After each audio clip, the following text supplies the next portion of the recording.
my Lord Bishop,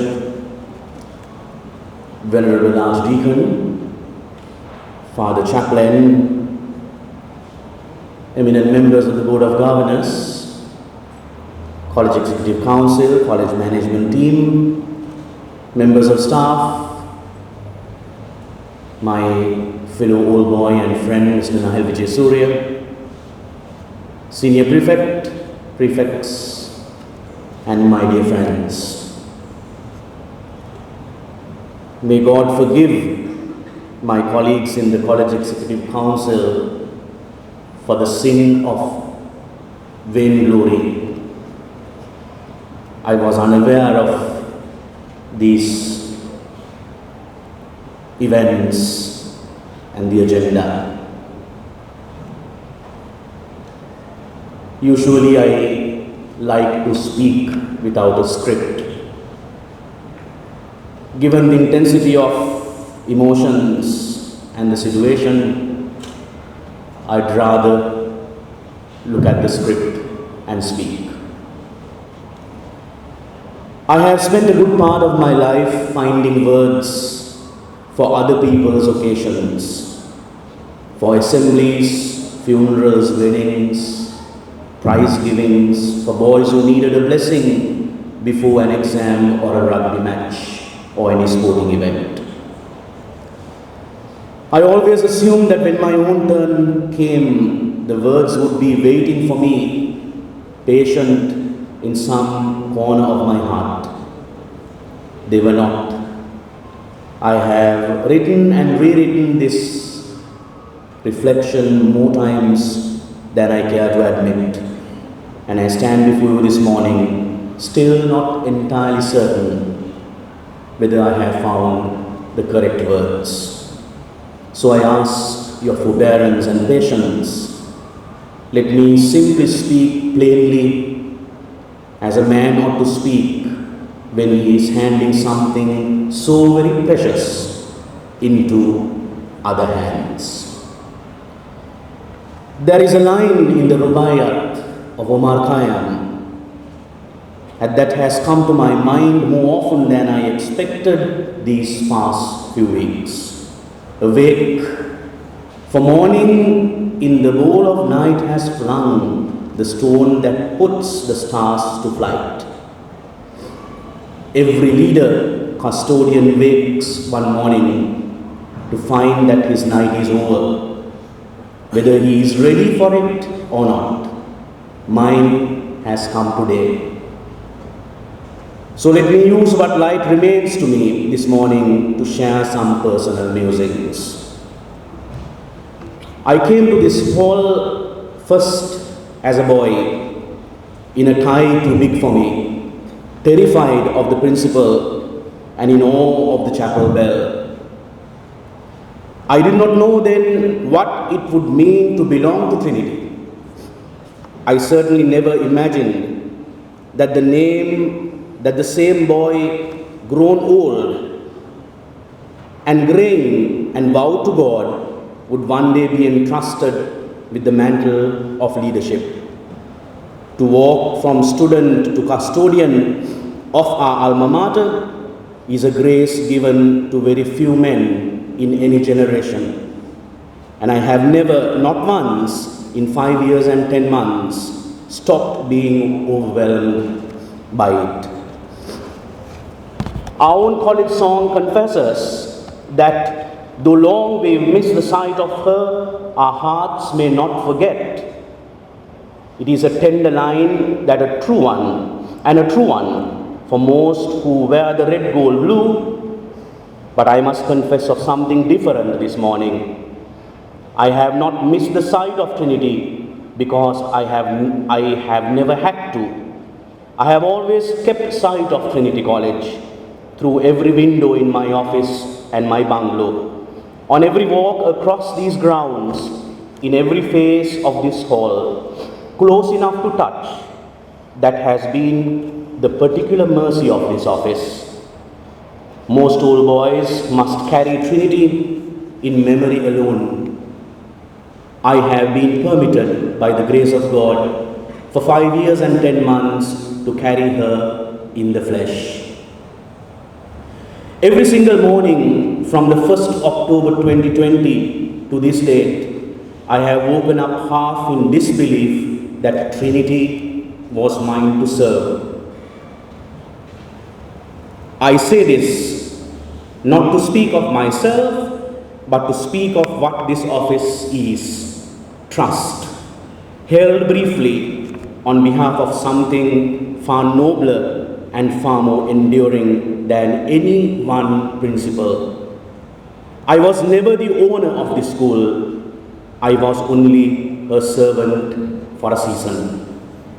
That is the truth. Every man who has stood where I now stand must eventually learn, and it is a truth I hand on to all of you, young Trinitians and all the stakeholders. If you ask me what I will carry with me above everything else, it is the restoration of the chapel.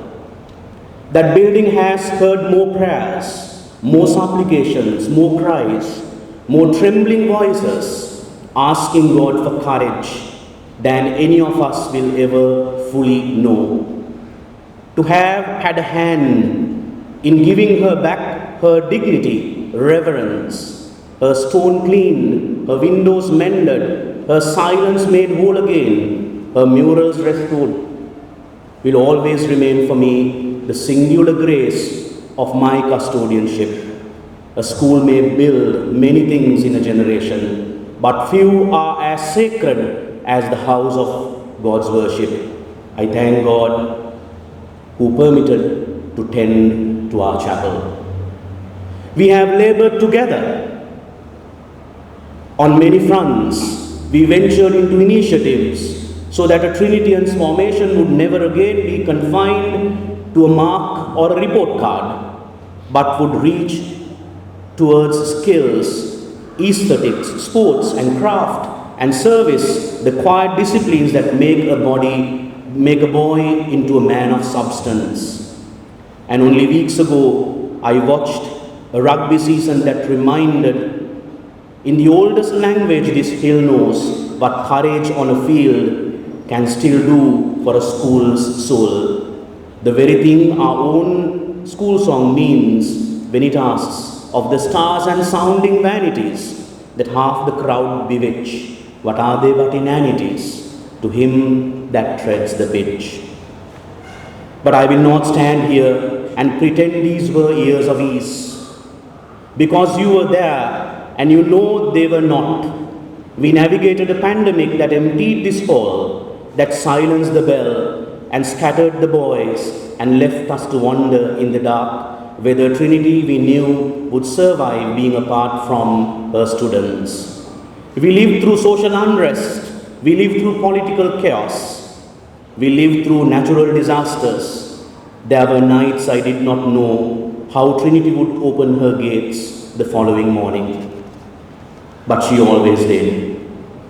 And I want to be very clear with you this morning that it is not to my credit. That is Trinity's own doing. A school that has never once in her long life let the times decide who she is. We are the custodians of that endurance, resilience, not the authors of it. It was here before us, God willing. It will be here long after every one of us has gone to dust. And to whatever small achievement I have named this morning, I hold them the way the Rubaiyat teaches a wise man to hold his own works. The worldly hope men set their hearts upon turns ashes, or it prospers, and anon, like snow upon the desert's dusty face, lighting a little hour or two, is gone.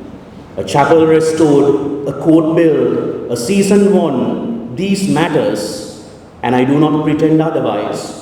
But they are not why Trinity endures.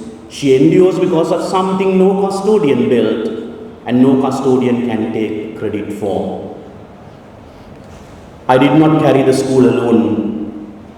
Above everyone else, I want to thank all of you, young Trinitians, who accepted a stranger as your mentor and guide, and who let me earn your trust slowly, the way trust ought to be earned and never simply given. I met in you remarkable young men who challenged me for more than I ever challenged them, who asked me questions in a corridor that carried into my prayers that same night, and who taught me more faith and more theology in 5 minutes of honest conversation than I learned in years of quiet formation. If I leave Trinity wiser than I entered it, it is because of you. I had simple wishes. It was a great joy to see today Master Ratnayaka walking without the walking stick. It is my prayer that Ravishka will one day return to the first 15 rugby team. I had dreams for all of you, and those dreams were my own. Thank you for that honor. I thank the College Executive Council and the college management team who carried out the weight of decisions that no outsider will ever see or thank them for. I thank the staff, the administration and academic staff who deserve better. They are the true quiet architects of every boy who leaves here formed and not merely educated. I thank our old boys scattered now across every continent. My dear students, my Lord Bishop, Reverend Fathers and friends, this is not in my script. I have the privilege of having with me at my farewell ceremony today my friend and fellow old boy, Mr. Nahil Jayasundara, who started his journey from Colombo at 2:30 in the morning. We never had the chance to thank him for the gift of the badminton courts and the epoch-making generosity towards Trinity College. May I kindly ask you to stand and give a round of applause to Mr. Jayasundara.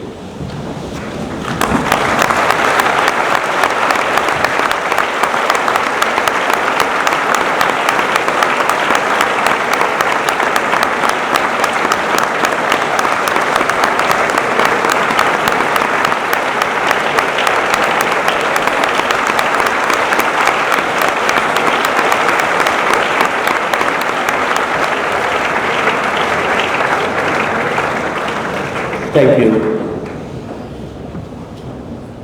Thank you, Mr. Vijay Surya, for your trust placed on me and Trinity College. I thank our old boys scattered now across every continent who never once let me forget what this school can produce when she is given the chance.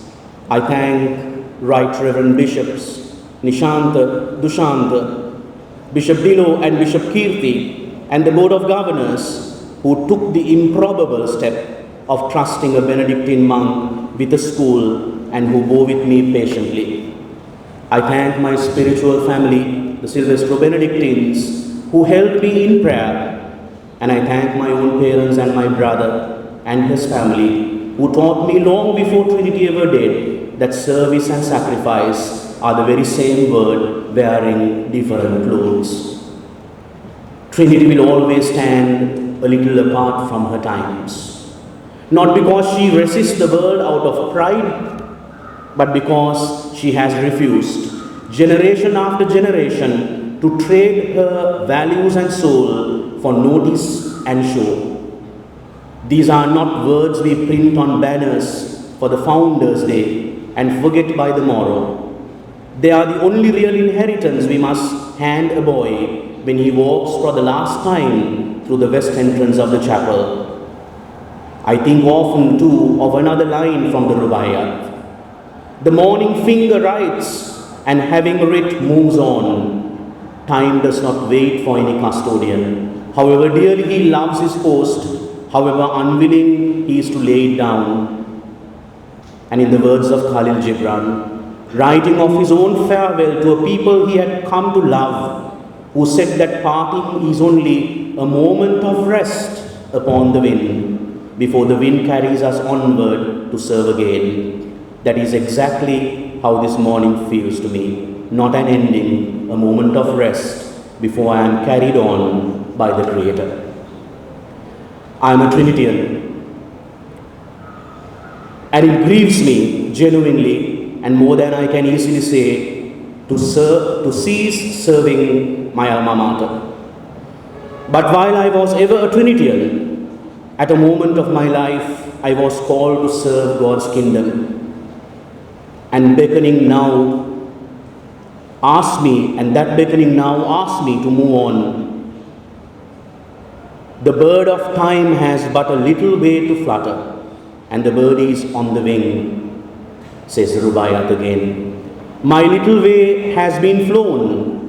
St. Paul wrote to the Philippians that he pressed on, forgetting what lay behind and straining toward what lay ahead, toward the prize of the call of God. That more than any farewell speech I could compose is the truest thing I can say to you this morning. I am not leaving Trinity behind. I am carrying her with me, folded into whatever comes next, the way a man carries a place that first taught him to pray. To you, my friends, who will now continue the Trinity journey, embodied journey. Trinity is yours to love as she was once mine. I wish you every blessing that God can give a man entrusted with the souls of boys and every grace besides. I promise you what I found to be true from my very first day, that this school will teach you far more than you will ever teach her. Serve her gently, and she will hold you up on the days you do not think you can hold yourself. There is an old verse in our school song that I have found myself singing quietly alone more often than I expected in these last few weeks. It speaks of dust returning to dust, and yet it says something remains that no dust can teach. For though the dust that's part of us to dust again be gone, yet here shall be in the heart of us the school we handed on. Trinity will always remain. That line has become for me the whole of what my principalship is. We are not given something to keep. We are given to hand on a little more whole. If God is kind to our efforts, then we found her. I received Trinity from a long line of illustrious men who loved her before I did. Men whose names are carved into the same stones I have walked past 100 times without properly thanking them. And today, I hand her to all of you exactly as she was handed to me, not as a possession, but as a trust. To every boy sitting in this hall this morning, whatever else the years take from you, do not let them take Trinity away from you. You are a Trinitarian by make and not by name, to quote the chief guest of our prize giving. One day it will be given to you in whatever small or large way God asks of you, to hand this school or some part of what she taught you on to someone else. When that day comes, I pray you will remember that it was once handed to you with love, and hand it on the same way. Though I will no longer walk this land each morning or speak to you from this podium, I will always keep sight of Trinity wherever I am sent, for as long as I live.